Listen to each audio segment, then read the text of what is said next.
You know, something might be a little bit wrong when the new Seth MacFarlane show is a little bit more Star Trek and a little bit more family-friendly than the new Star Trek show itself. So let's talk about it.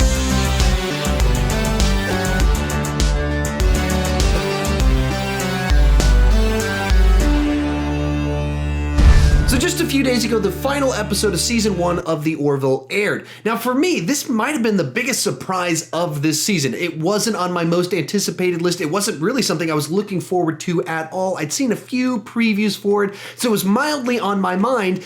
And then the first episode aired and I was like, I guess I'll check this out. Maybe I'll review it because I'm a Star Trek fan. And there was just enough in there that kind of caught my attention and went, this might actually be something I'd like. And then as the season went along, I grew to enjoy it quite a bit. Now, there were a few episodes I really did not enjoy, but for the most part, I thoroughly enjoyed this season. Gave me a lot of hope for where this show could go. It invokes a lot of nostalgia from me. I find it to be a lot of fun, but a mixed bag because of a few things that are in there, a few things that just haven't worked for me as of yet. So I'm going to give my thoughts on the full season, the good, the bad, the ugly, and then I'm actually going to play a clip of my sister giving kind of her 30-second impressions of the show. People have been asking her thoughts on it because she's been reviewing Star Trek Discovery with me. She's finally watched a few episodes, so she has some thoughts. She's going to send those to me. But before I get started, be sure to tell me your thoughts down below in the comment section. What you liked, what you didn't like, your thoughts in comparison to Star Trek Discovery, all that fun stuff to make for a lively discussion. With that said, let's start talking about the good. The best thing about this show for me is just that sense of nostalgia it brings up in me. It's a very much a throwback to the Star Trek I love from the original series of Next Generation. It's this optimistic, hopeful show about discovering new life, solving problems, teams working together, and just kind of having these episodic adventures. That's what I grew up watching, that I loved watching, that, I still watch Next Generation and original series all the time. And this is more of what I loved. It very much evokes the sense of it. What I described in a previous video I did, it's a little bit like a cover band of one of your favorite bands with a quirky bent to it. So it's like a comedy-based cover band. They're a really good cover band, kind of quirky and weird, but they're doing a great job of playing those songs that you love. That's what the Orville is for me. It just feels like, yeah, I love this song. I love this type of storytelling, this type of television, and it's giving me more of what I want.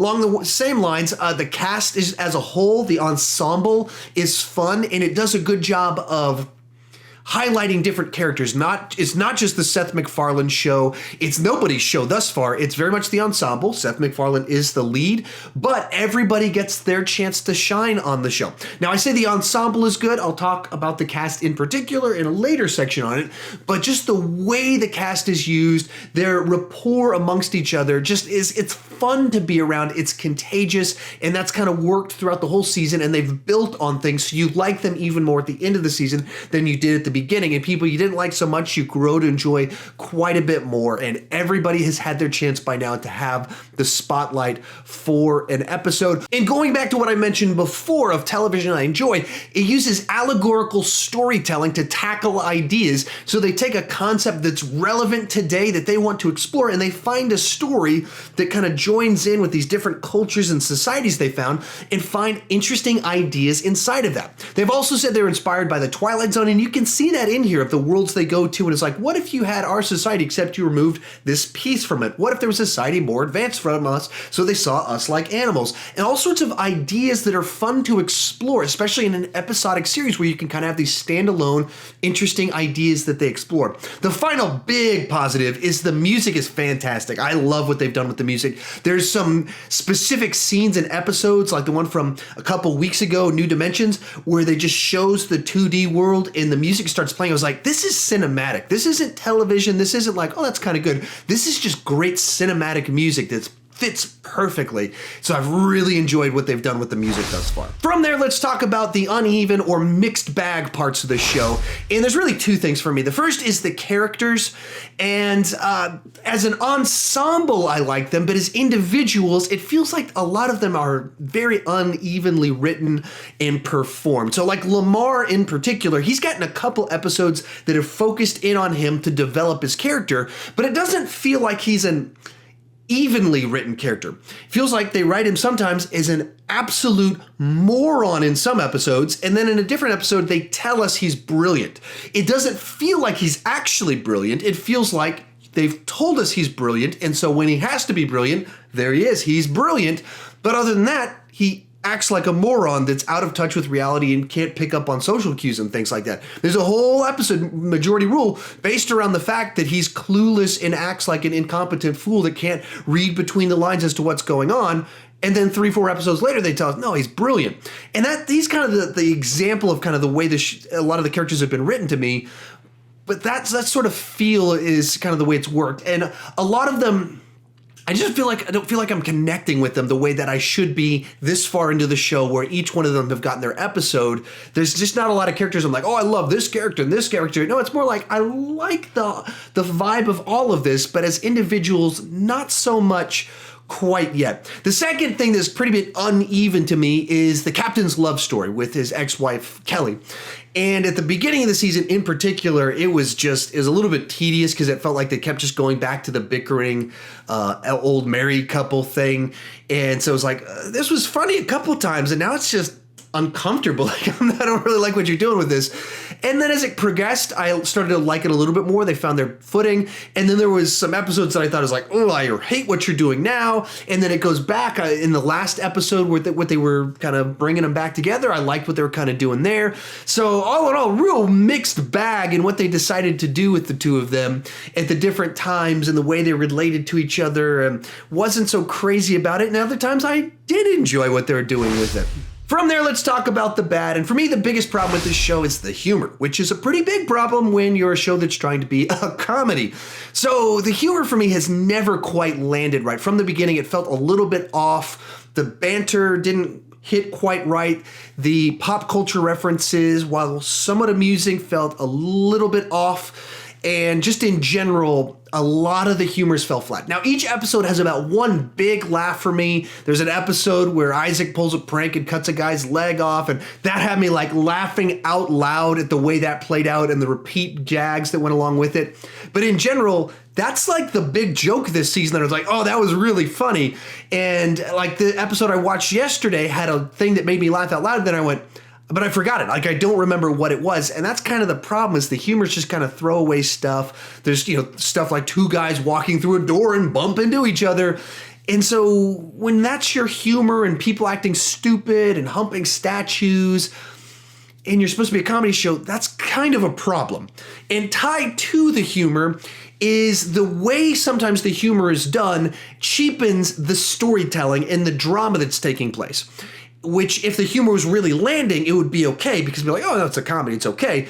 But when the storytelling and those narratives exploring ideas are working better than the actual jokes, you don't want the jokes to undercut the story. So there's been 2 episodes where that's been really obvious. So one was the Krill, where they're on the Krill ship and they're supposed to be undercover, and they keep cracking jokes and they keep talking and saying stuff that they shouldn't be saying for laughs. And the whole time you're just thinking, I mean, I get you, it's a comedy. I get you're cracking jokes for that reason, but you'd be dead right now. They'd be figured out by now. Like this, you're undercutting any sort of sense that they're undercover and they're in disguise because like they're talking. And then likewise, the episode Majority Rule, where Lamar's acting like a moron humping statues and gets himself into trouble doing that. The whole episode has humor is based around he just keeps talking and saying things, and that's driving the plot in a way that doesn't make any sense, because it's just so much, let's have him crack jokes, it'd be funny if he did this, but it's really, he's acting like an insane lunatic that's a moron. That's bad. That's a problem. They need to find a way to figure out the humor moving forward for the show. And finally, let's talk about the ugly. There's 2 things on the show that I found ugly. You might not have minded them, so you wouldn't put them in the bad category. It's not that, to me, that they were just handled horribly. It's that they're just kind of things that put a bad taste in my mouth. They're things that I go, I don't particularly like this about what you're doing with the show. And one of them is the treatment of religion in 3 different episodes. Mad Idolatry, the latest one, Krill, and If the Stars Should Appear. They've had clear, heavy takes on religion and pointing the finger at how unprogressed religion is. Especially this latest episode is pointing the finger at Christianity explicitly and just really kind of looking down on the religious. And understandably, if you're not Christian, maybe you're okay with that. Maybe that's your worldview. But when you're watching a show and a lot of people are religious and it's just so direct, on the nose, blunt what they're doing, and it's Seth MacFarlane's worldview on display and him kind of preaching at the audience, that's a little bit off-putting, especially for me. I'm a Christian, and so I'm watching it being like, wow, I know the writers don't care much for me and my belief system. That's a little bit off-putting. That's not a ton of fun to watch when you're doing that so blatantly. Now, granted, Star Trek had episodes like that. They certainly had ones that were like these primitive religions and the negative consequences of that. We're in a 12-episode season of the Orville, and they've had 3 separate episodes that have been like, religious people do damage and kill people.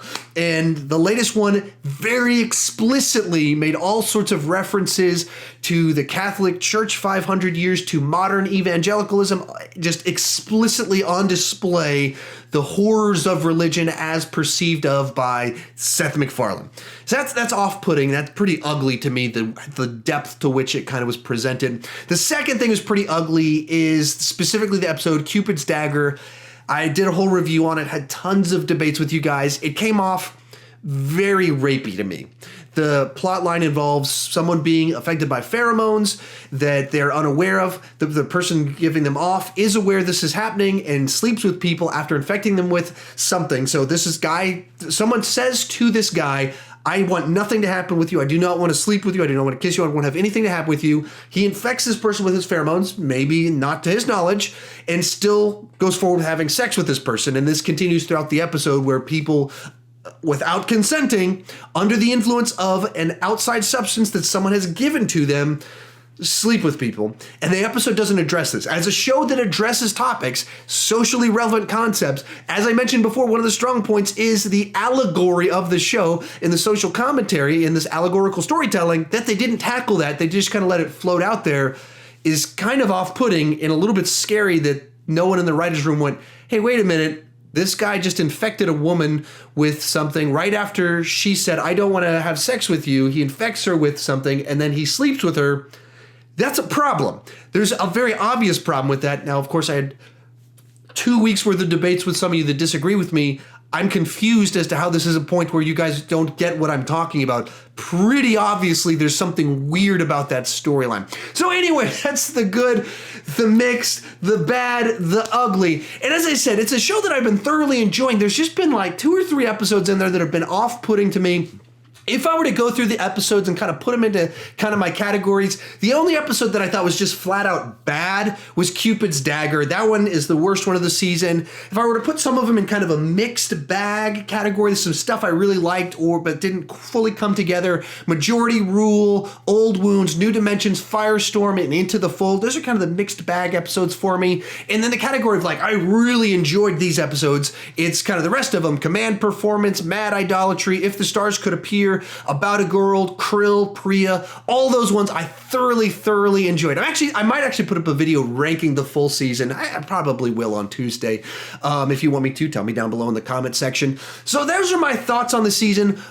Easily half the episode I thought was very enjoyable. And the other half was a little bit mixed feelings. One episode really I did not care about. And even to the idea of religion, as you notice, the 3 episodes that I said, or 3 episodes that dealt with religion, are some of the ones I thought were very good. So it's not even that the episodes were bad, but in general, with that condensed amount of that, a little bit off-putting to me.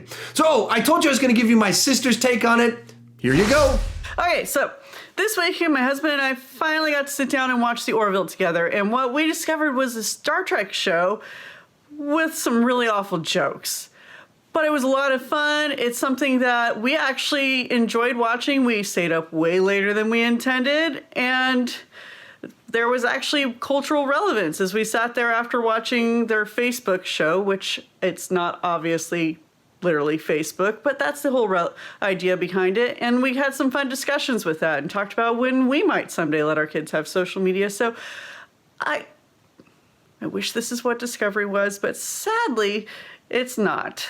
And, this gets into a more adult show like what Discovery was wanting without being horribly inappropriate. I just still could do without some of the cringeworthy sex jokes, but that's what we got. So that's my 1-minute video. Sorry, Sean, I went longer than 30 seconds. I would comment on what she said, but I'm actually filming this before she sent me the file, so I don't even know what she said. Hopefully she said good things. I know she watched 4 or 5 episodes this weekend, so I'm assuming that's a very good sign. So overall, it was a good season with some great moments and some really off-putting moments. A show I'm very much looking forward to when it returns with a lot of excellent elements. The best surprise of this season, the thing I didn't know that I was going to enjoy, that I have thoroughly enjoyed, and hopefully they'll listen to some of the feedback, maybe watch my reviews, probably not, and kind of factor some of that in. Hey, maybe we shouldn't do such a rapey plot line. Hey, maybe we shouldn't point the finger at religion so frequently. And if they make a few tweaks, this show could move from that good to very good or great.